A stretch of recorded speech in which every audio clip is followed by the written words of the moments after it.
Hola y bienvenidos a este nuevo video tutorial. Mi nombre es Brian Guayotuma. Estos son 3 consejos para tocar temas musicales. Bueno, el primero es usar acordes especiales. ¿Qué son acordes especiales? Son las famosas novenas, onceavas, treceavas. Le va a dar mucho gusto a nuestro tema. Es como si fuera la cereza en el pastel. Por ejemplo, una balada normal sin acordes especiales.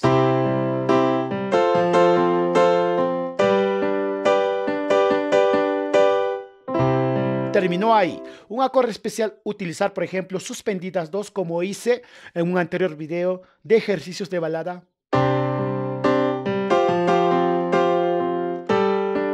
Y puedo quedarme aquí y me voy de esta fa a una fa menor. Por ejemplo, puede terminar con una do mayor séptima. No olvidar que en la balada tenemos que aumentar el release.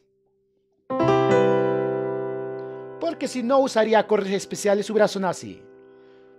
La terminada. Pero ahora termina así. Se le aumenta esta. Y le da otro gusto. Como pueden escuchar. Segundo consejo. Póngale adornos musicales. Algunos temas se tocan seco y algunos se adornan. Por ejemplo, en los guaynos. Puedo tocar así nomás. Puedo jalar desde aquí. Ya le da otro gusto. O puedo bajar desde aquí. Sin soltar.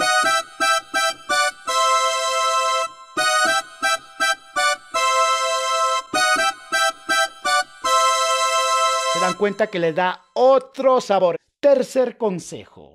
Este consejo es el más importante.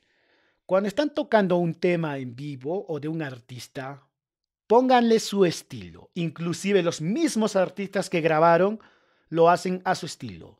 Muchas veces, por ejemplo, en el ámbito de la cumbia, del guayno, aquí en el Perú, los artistas que grabaron en el estudio no son los mismos que tocan en un concierto.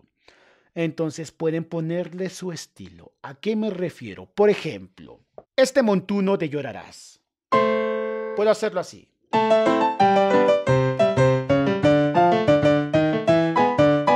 Ahí va a cantar el cantante. O también puedo hacerlo así.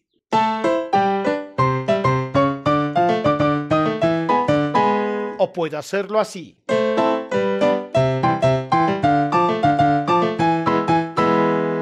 Todos son válidos porque es un acompañamiento. Entonces, en conclusión, cuando toquen una canción, háganlo con pasión, tóquenlo con mucho gusto, háganlo también a su estilo. Mi nombre es Brian Guayotuma, soy del Cusco, Perú. Gracias por seguir los videotutoriales. Nos vemos en el siguiente video. Music Guayotuma. Bye bye. Dime linda si puedo volver junto a tus labios, porque te deseo tanto de mis sentimientos y de mi amor.